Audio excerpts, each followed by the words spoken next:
Bom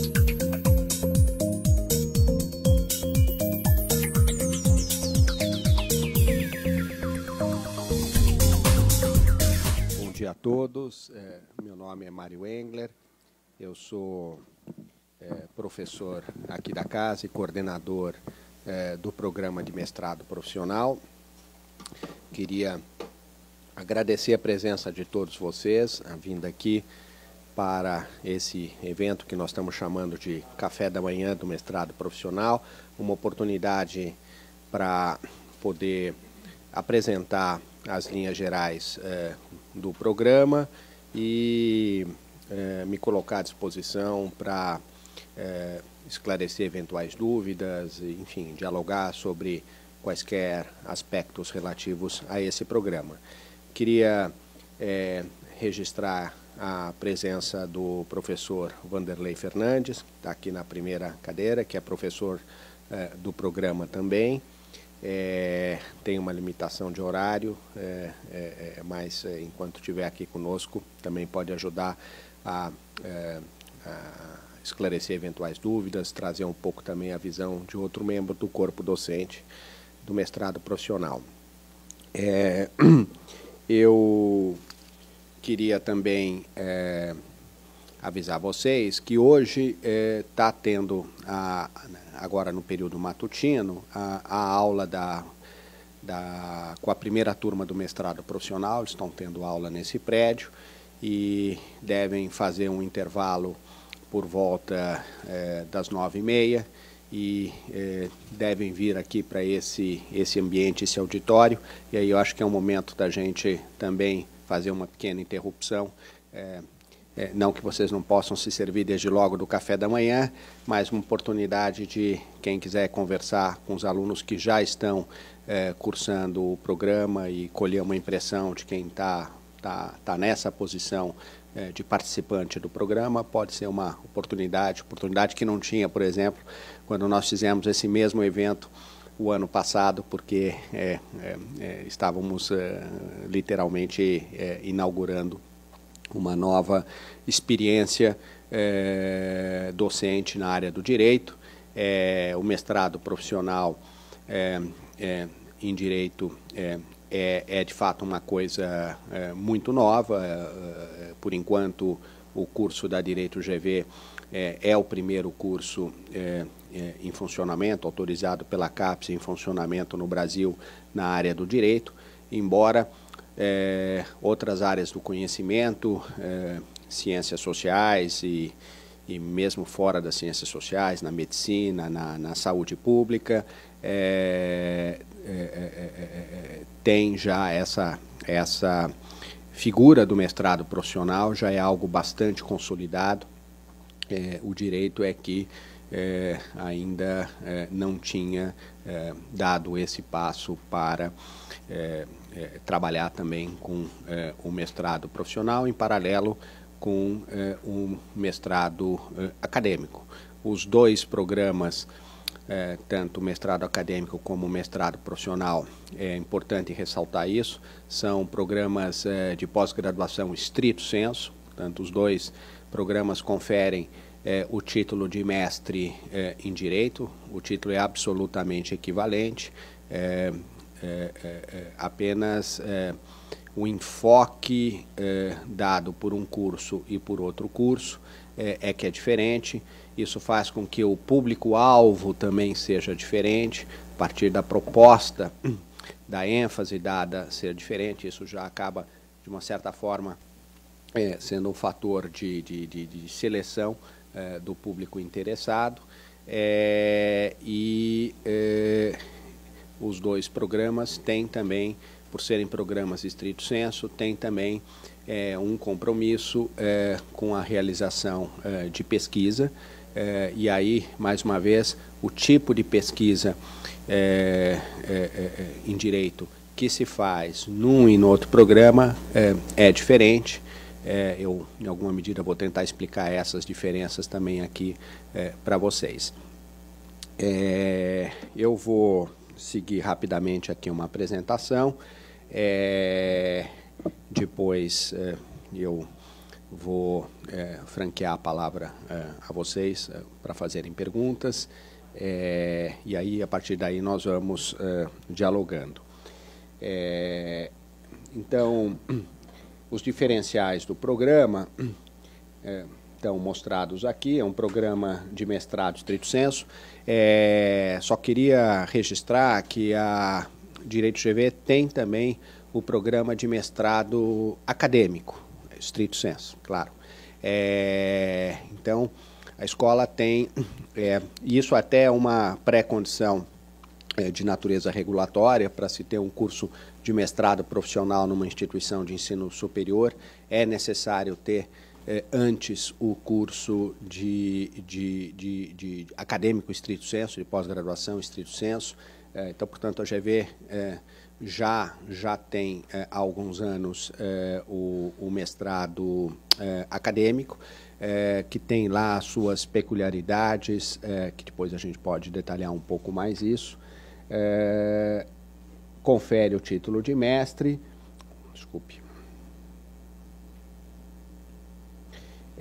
acho que eu tenho que voltar aqui mais um. Confere o título de mestre, compatível com o exercício profissional, então é um curso desenhado para profissionais da área jurídica. Só para vocês terem uma ideia, aqui tem um ponto de diferença importante em relação ao que é a proposta do mestrado acadêmico da Direito GV. É uma proposta em que, entre outras diferenças, ela exige do aluno a dedicação exclusiva ao curso. Esse curso do profissional já foi pensado com uma outra lógica, não é para tirar o profissional do seu ritmo de trabalho, da sua carreira de trabalho. É um programa que tem esse desafio de compatibilizar o curso, o andamento do curso com as atividades profissionais.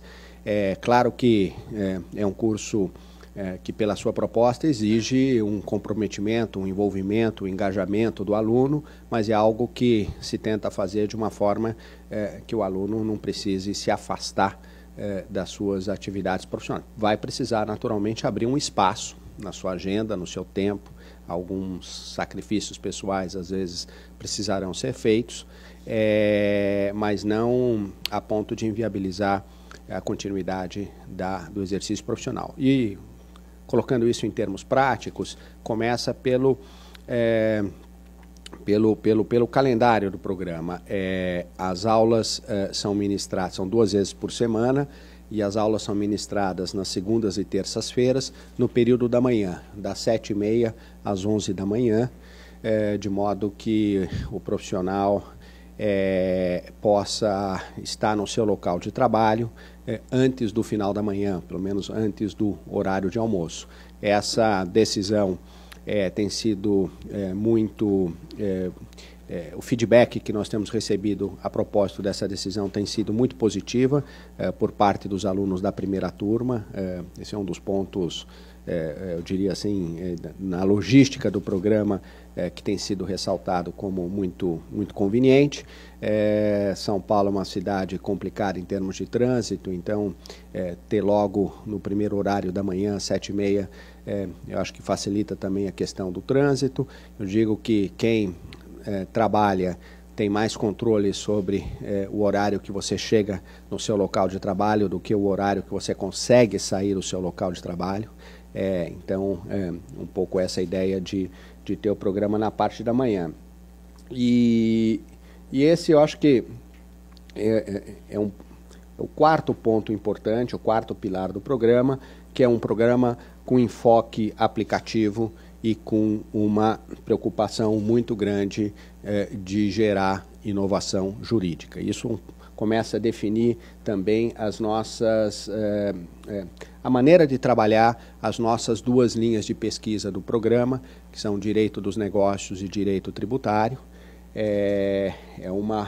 que também são trabalhadas no mestrado acadêmico. Aqui mesmo na Direito GV, nós temos a linha de negócios e a linha de tributário no mestrado acadêmico, mas aqui a proposta é trabalhar com enfoque aplicativo e com uma preocupação de gerar inovação jurídica. A relevância aplicativa dos conhecimentos teóricos, das discussões teóricas, esse é o ponto-chave.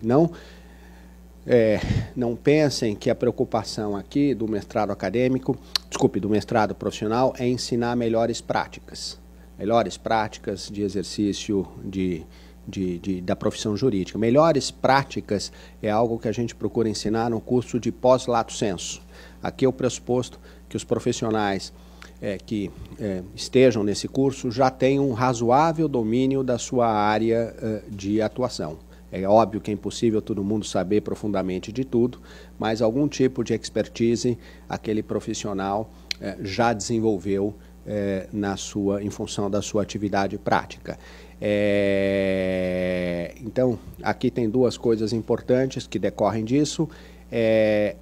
Uma dinâmica que acaba ocorrendo na prática, eu diria que é uma dinâmica horizontal e circular. Um dos pontos altos do programa acaba sendo o compartilhamento de experiências profissionais. Os alunos, em geral, têm já alguma bagagem profissional de caráter relevante, eu diria, e essa possibilidade de estar num locus, num fórum, onde esse compartilhamento é possível e desejável e estimulado, tem se revelado um produto muito importante para o programa. E a outra pedra de toque é um resgate que se procura fazer no mestrado profissional, um resgate da conexão com as questões práticas que já estão razoavelmente no domínio desses alunos, com o embasamento teórico. O embasamento teórico é algo que tende a ir se perdendo ao longo do tempo.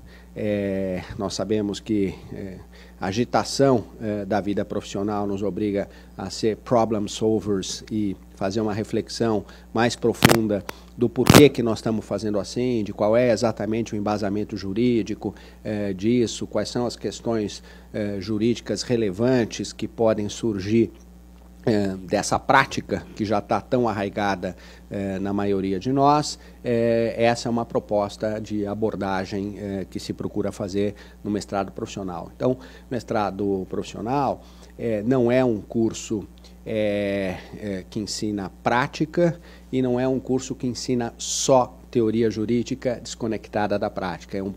O desafio desse programa é fazer a junção entre prática e teoria, e as duas coisas com um nível de relevância equivalentes. Quer dizer, a teoria é importante na medida que a gente consiga enxergar nela uma função aplicativa. Estudar a teoria pela teoria, sem ter clareza de qual é a função aplicativa que pode decorrer daquele estudo, isso a gente tenta evitar fazer.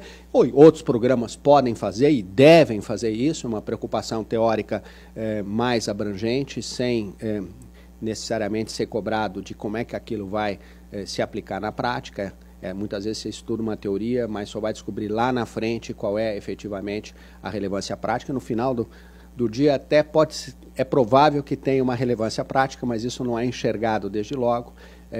Em relação à linha de pesquisa do mestrado profissional, a gente já tem que, no ponto de partida, estar fazendo essa conexão entre teoria e prática. Os objetivos do programa, eu acho que estão sintetizados aqui.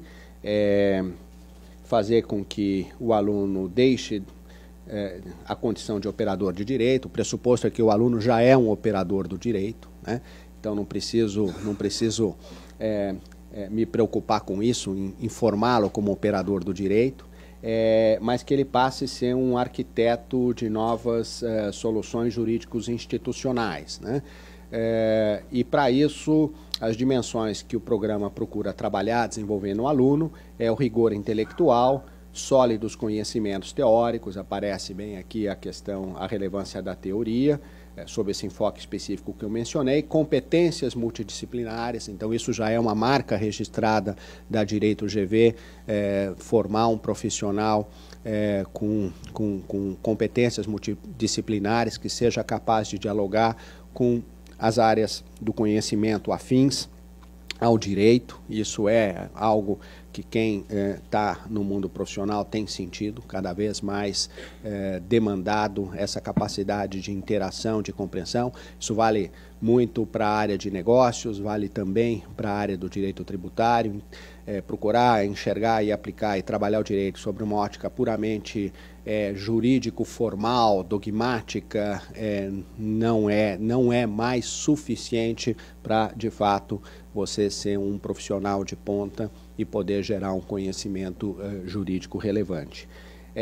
Capacidade analítica, isto é algo que a pesquisa em direito, a metodologia, domínio da metodologia de pesquisa, a produção de trabalhos intelectuais dentro da instituição de ensino, acabam gerando esse tipo de, vamos dizer assim, de um subproduto extremamente relevante, que é desenvolver uma capacidade analítica que depois vai se revelar muito útil no exercício profissional. Quem já fez uma dissertação de mestrado, quem já fez, eventualmente, uma tese de doutorado, sabe que o esforço intelectual que aquilo demanda depois te prepara para desenvolver uma série de outras tarefas de natureza profissional com muito mais competência e produtividade.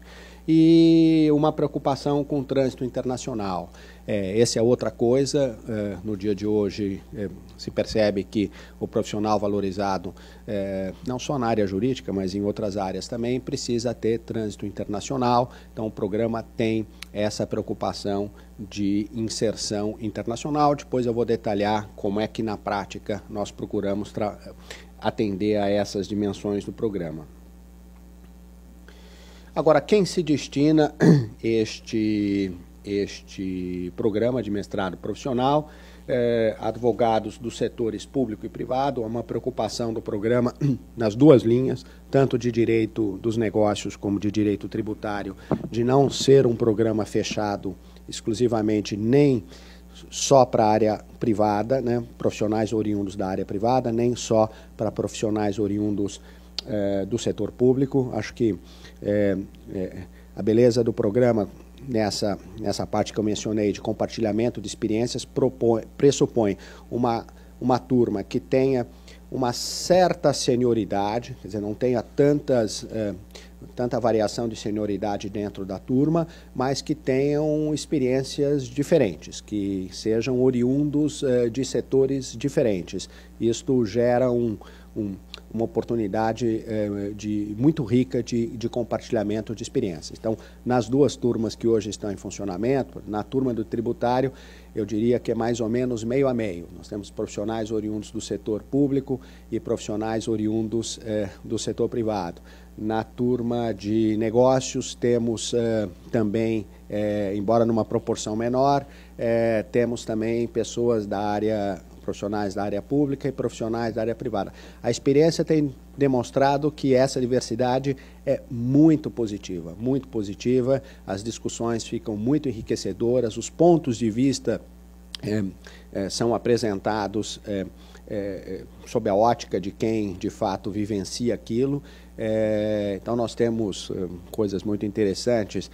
Temos uma pessoa da área jurídica do Banco Central, que é assim, uma posição elevada, temos diretores jurídicos de instituições financeiras, então temos discussões muito interessantes. Na área tributária também temos gente que trabalha do lado do poder público, outros que trabalham em escritórios de advocacia ou empresas na área tributária. Então as discussões as trocas de ideias, os pontos de vista são muito positivos. Então, escritórios de advocacia, departamentos jurídicos de empresas privadas e estatais, entidades do terceiro setor.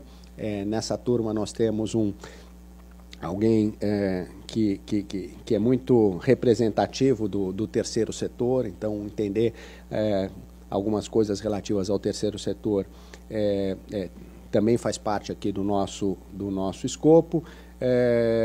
Oriundos de agências reguladoras e outras instituições governamentais ou multilaterais.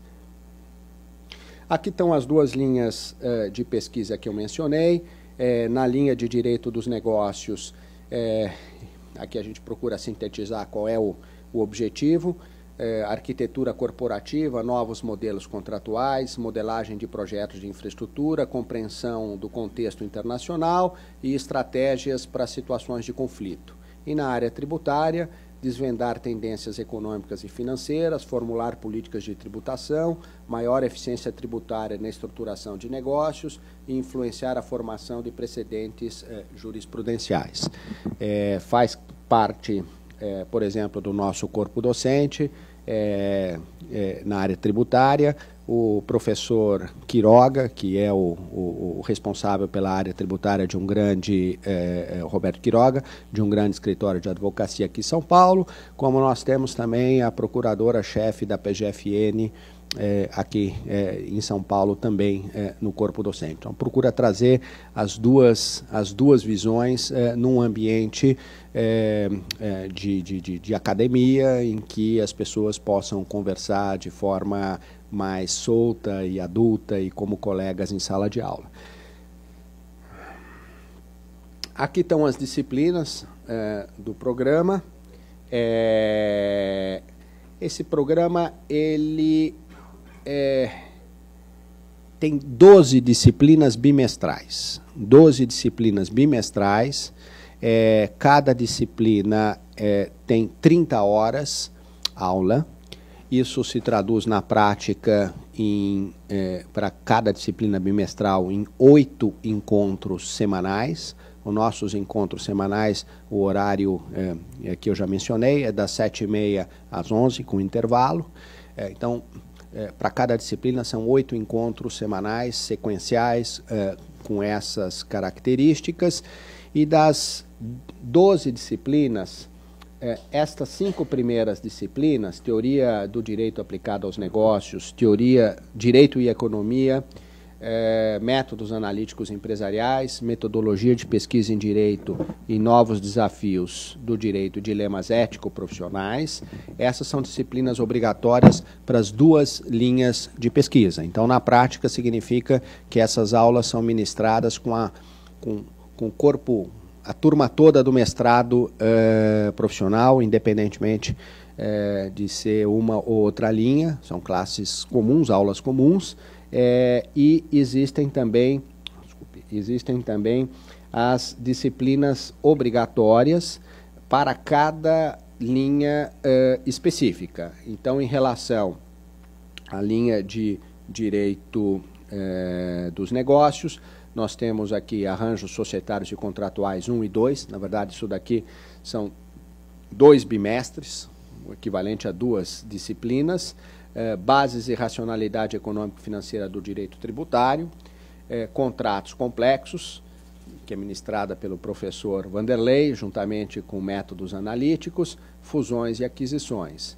E na área de direito, enfim, na linha de pesquisa de direito tributário, nós temos Dinâmica da Tributação 1 e 2, Direito Tributário Aplicado, Fundamentos e Jurisprudência, essa disciplina é ministrada pela professora Juliana Costa, que é oriunda da PGFN, essa aqui pelo professor Quiroga e a professora Tatiana em conjunto, Tributação Internacional e Aspectos Tributários na Estruturação de Negócios, pela professora Elide Palma, que foi da KPMG, desculpe, da Praz, acho que por 30 anos, e hoje está no escritório Maris de Oliveira, profunda conhecedora desses temas.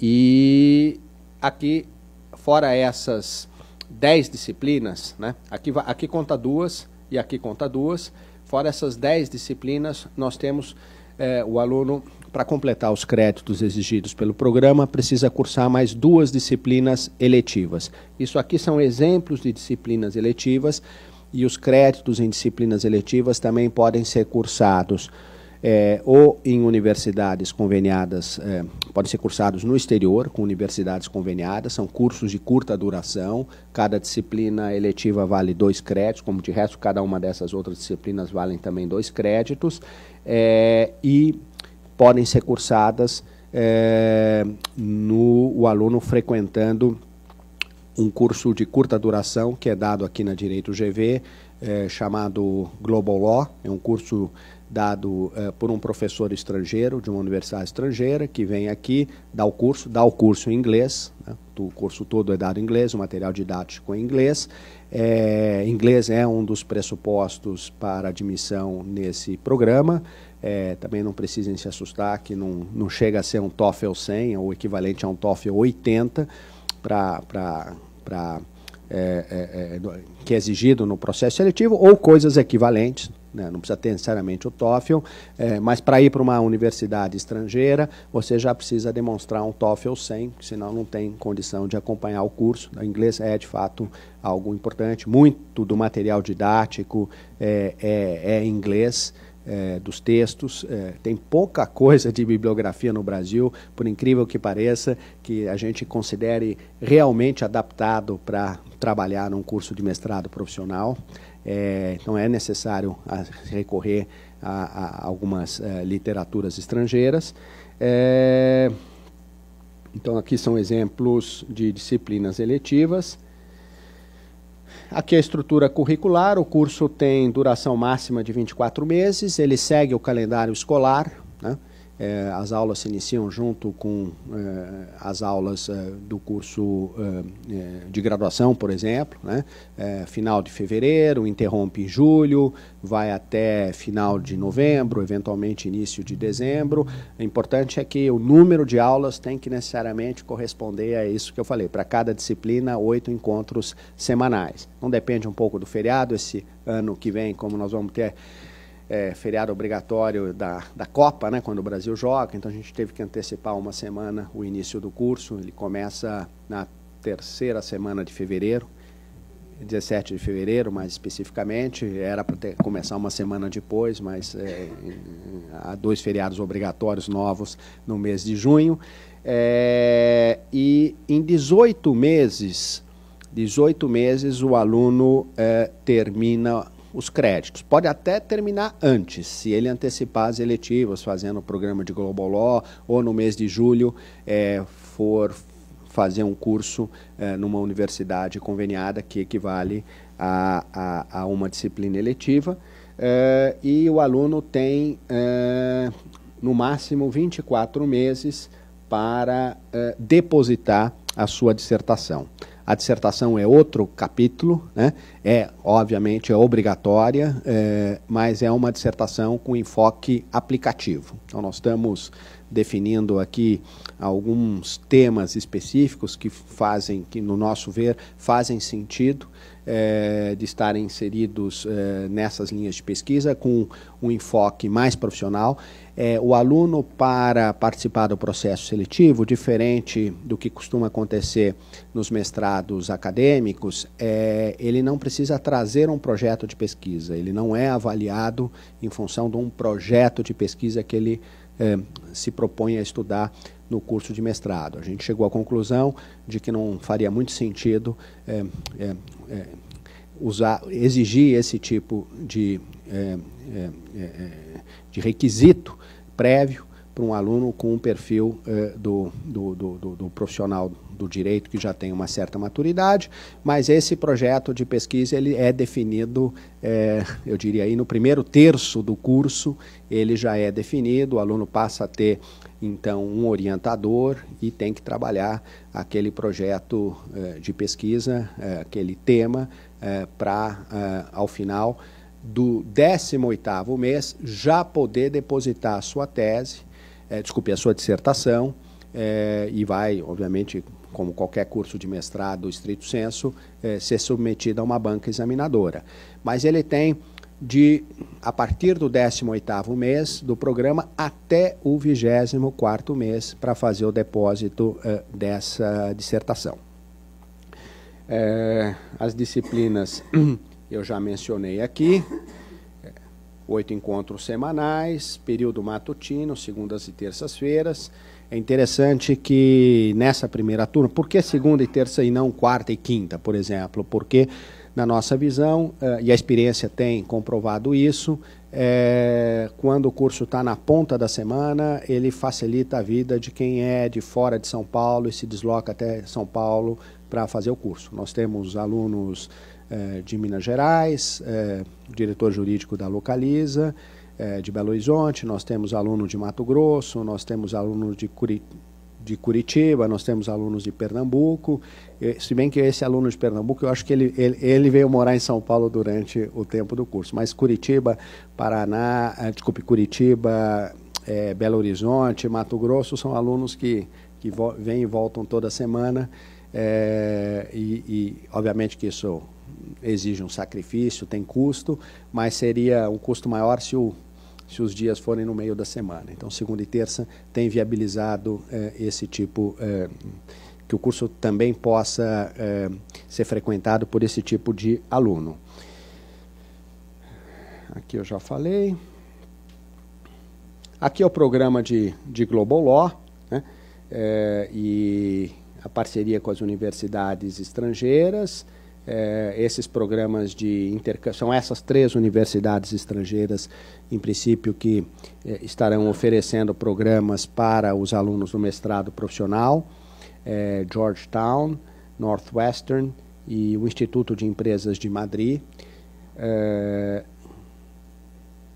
Aqui o processo seletivo, como é que está formulado o processo seletivo, o que é avaliado no processo seletivo, a formação anterior do candidato, a ocupação atual, tempo e relevância da experiência prática, conhecimento da técnica jurídica na sua área de atuação e habilidades específicas. O candidato deve demonstrar comprometimento e aderência com os objetivos do curso, e comprovação de proficiência em língua estrangeira por meio de habilidade de leitura e compreensão do idioma. Essa questão da proficiência da língua estrangeira você não precisa ser um fluente na língua estrangeira, mas tem que ter uma capacidade de leitura e de compreensão. Isso é o que significa proficiência. E o processo seletivo tem 4 etapas: uma etapa de análise curricular, uma etapa de análise de carta de motivação, quando o aluno faz a inscrição, ou formaliza, completa a inscrição, ele tem que, além de entregar o seu currículo, ele tem que também escrever uma carta de motivação, dizendo por que ele quer fazer aquele curso, o que ele espera, qual é o comprometimento que ele se propõe a dar para esse curso. Há uma prova de inglês que pode ser substituída por um certificado, uma série de certificados que são admitidos para comprovar essa proficiência, e o processo seletivo termina com uma entrevista que é feita por todo o corpo docente dos professores do mestrado profissional. Então, ali é que tem um contato direto entre o candidato e o corpo docente. Existe um fundo de bolsas, até por uma imposição regulatória, esse não é um curso que possa ter bolsas. A instituição não pode dar bolsas, é um curso que pressupõe autofinanciamento, é um curso que normalmente é patrocinado, em parte pelo menos, pelo empregador, aqueles alunos que têm empregador, o que a gente tem visto é que o empregador tem sido ajudado no custeio desse curso, mas não obstante isso, a Direito GV oferece um fundo que aqui, embora tenha chamado de fundo de bolsas, é um fundo de financiamento. O aluno pode financiar de 20% a 100% do valor da mensalidade, e aqui estão as condições de financiamento. É um financiamento com correção monetária, e ele começa a ser devolvido com 30 meses contados do ingresso do curso. Então, possibilidade do aluno terminar o curso e depois começar a pagar esse financiamento. Só que é um financiamento sujeito à necessidade financeira do aluno. Então, é feita uma avaliação da real necessidade do aluno tem em relação a esse financiamento. Aqui está o corpo... É sem juros, só correção monetária. Não, a ideia não é, obviamente, fazer embora seja uma escola de Direito dos Negócios, não é fazer negócio com isso aqui, mas é realmente viabilizar o curso, o acesso ao curso, ao programa, por quem no momento não tem essa disponibilidade. Aqui está o corpo docente, né? Aqui é importante dizer que todos os membros desse corpo docente têm nível de doutor, são doutores em Direito, alguns doutores em faculdades estrangeiras, no exterior. Se não todos, quase todos têm experiências profissionais muito relevantes, né? O professor Ariosvaldo dispensa comentários, a professora Elide também eu mencionei, a professora Juliana, a professora Lier trabalha no BMA, o professor Luciano foi juiz federal, depois foi diretor jurídico da CSN e hoje é sócio de escritório de advocacia. Roberto Quiroga é o principal sócio da área tributária do escritório Matos Filho. A professora Tatiane trabalhou no Pinheiro Neto. A professora Viviane é uma professora do mestrado acadêmico que está nos dois programas, faz uma ponte entre o acadêmico e o profissional. O professor Vanderlei está aqui, que também, enfim, tem vastíssima experiência, e a professora Juliana, que é da PGFN. O professor Bruno é aqui professor de dedicação exclusiva da casa. O professor Emerson é o coordenador do pós-lato sensu, né? E a professora Tatiane também é professora da casa e ministra tributária junto com o professor Quiroga. O professor André é também professor da casa, de Direito Contratual. Queria dizer o seguinte, muitas aulas, não vou dizer todas, mas várias aulas do mestrado profissional são ministradas por dois professores, simultaneamente. Um professor que digamos assim, aquele que tem a maior bagagem prática profissional, e um professor que tem uma bagagem teórica, acadêmica muito consolidada. Então, essa dupla tem se revelado algo muito interessante em sala de aula. Quando surge uma discussão teórica mais aprofundada, você tem o professor que tem o absoluto domínio daquela questão teórica. Quando se discute uma questão sobre o enfoque prático, você tem o professor que também tem o domínio da prática daquilo, e isso tem se revelado um diferencial muito interessante. Não são todas as aulas assim, mas porque às vezes as duas expertises estão reunidas de maneira muito eficiente no mesmo professor. Eu acho que isso aqui termina a apresentação, mas antes de abrir a vocês a oportunidade de fazerem perguntas, compartilharem suas dúvidas, queria pedir ao professor Vanderlei para falar 2 minutos aqui, o que você achar, como é que você está vendo esse programa. Professor Vanderlei é um professor já antigo aqui e que tem muito envolvimento com o pós-lato sensu. Bom, bom dia a todos. Como o Mário disse, eu tenho me envolvido com os programas da GV de pós-graduação desde o início. Eu acho que talvez eu seja um dos professores que tenha participado da primeira turma dos cursos de especialização aqui da GV. Isso me permite dizer que tem sido uma experiência fantástica, no sentido de que a GV tem criado novos espaços que não existiam. Como disse o professor Mário, esse mestrado profissional é o primeiro mestrado profissional do Brasil. Alguns novos cursos que têm sido desenvolvidos, recentemente, em 2 anos, foi reformulado o programa de especialização, hoje nós chamamos de pós-GVLO. Foi uma mudança significativa na maneira como os cursos de especialização eram dados aqui. Hoje o comprometimento dos professores é muito maior. Antes tínhamos um coordenador com professores convidados, então era quase que uma palestra a cada aula. Hoje nós temos professores de disciplinas, que acompanham os alunos desde o início do semestre até o final. Novos cursos que não existiam. Acho que talvez a GV seja o primeiro a primeira escola que tem um curso de Direito da Infraestrutura.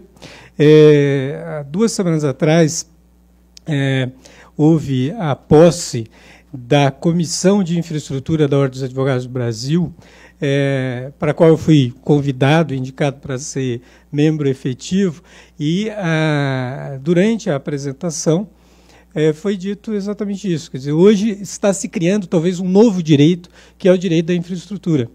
E a GV foi a primeira a criar esse curso. Temos 2 candidatos aqui, possíveis candidatos, da primeira turma do curso de infraestrutura. O que significa desafio a cada dia, né? Com acertos, às vezes com algo para ser melhorado, mas eu acho que essa coragem da Fundação tem sido algo que me incentivou sempre a estar presente em todos os seus programas e tenho orgulho de dizer que acho que estive presente em praticamente todos os novos projetos que a Fundação Getúlio Vargas teve. Como vocês viram ali, apenas para enfatizar um pouco o caráter multidisciplinar que o professor Mário mencionou, eu acabei assumindo também um desafio muito grande. Agora, em outubro, eu devo dar o meu primeiro módulo. Eu dou 2 disciplinas do curso e 2 disciplinas de caráter multidisciplinar. Uma delas, que está sendo ministrada agora pelo professor Bruno, muito relacionada a Direito e Economia, Law Economics, Análise Econômica de Direito, e no próximo mês, elementos analíticos de finanças e contabilidade para advogados. E é um grande desafio, né? É a primeira vez que eu vou dar aula de uma matéria que não é exclusivamente jurídica. Evidentemente que eu não me atrevi a fazer isso sem ter tido, claro, um mínimo de formação sobre isso. Mas não deixa de ser um grande desafio. Isso tem uma diferença, por exemplo, em relação ao curso do pós-GV-Law, em que são dadas aulas por profissionais de contabilidade e de finanças, né? Ou de gerenciamento de projetos. Essa é a primeira vez que um advogado vai dar ou discutir finanças e contabilidade com outros advogados. Portanto, o enfoque é diferente. O enfoque vai ser agora como nós, advogados, olhamos para finanças e contabilidade e o quanto esse conhecimento pode nos ser útil. Eu tive, na minha experiência profissional, como advogado, a experiência de ter participado de um projeto de implantação de um projeto de energia. Foi aquele período de energia emergencial, do racionamento, né? Os senhores devem se lembrar, isso foi em 2001. E aconteceu uma coisa inédita. Eu trabalhava numa empresa, não trabalhava mais no departamento jurídico, trabalhava na área de negócio, e fui fazer um curso no exterior exatamente de administração, porque eu estava sentindo falta de conhecimento de administração. Eu trabalhava com um grupo que não tinha nenhum advogado, só eu era advogado. E quando eu retornei, no dia que eu retornei, o presidente do Conselho de Administração me pediu para ajudá-lo a criar um instituto, uma ONG, que se chama, aliás, Razão Social, que eu achei um nome bem interessante. E no final da conversa ele me perguntou o que eu estava fazendo, e eu disse, olha, por enquanto nada, voltei ontem, né, do curso, estou aí esperando aparecer algum projeto, né, sair da área jurídica. E 2 dias depois, eu tomei conhecimento que me indicaram para ser o diretor responsável pela implantação de uma usina termoelétrica em Camaçari, na Bahia. E aí eu fiquei pensando, puxa, mas esses caras são doidos, como é que eles vão indicar um advogado? Tudo bem, acabei de voltar, né, de um curso de administração. E talvez eu tenha tido umas experiências mais fantásticas. Eu cheguei a ter meu escritório num canteiro de obras, usava capacete, botas, e eu percebi o quão sábio foram os diretores daquela empresa. Porque era um projeto, nós tínhamos que colocar uma usina termoelétrica em pé em 6 meses. O contrato foi assinado no dia 12 de janeiro de 2001 e nós tínhamos que entrar em operação no dia 1º de julho do mesmo ano. 6 meses para construir uma usina termoelétrica. E eu acabei descobrindo que tinha sido a decisão correta, porque naquele período nós tivemos que comprar equipamentos, nós tivemos que negociar financiamento, nós tivemos que negociar um contrato de EPC Terniqui para construir tudo aquilo. E imaginem se o administrador tivesse que mandar para o jurídico todos esses contratos para análise. Ou seja, não ia dar tempo, íamos perder o prazo por atraso de análise jurídica. Então, no final da história, eu percebi o quanto essa conjugação ou essa multidisciplinaridade pode ser extremamente importante para um advogado que atua no mundo dos negócios. Então, era só isso que eu queria dizer para vocês. Já temos aqui alguns alunos da primeira turma do do mestrado.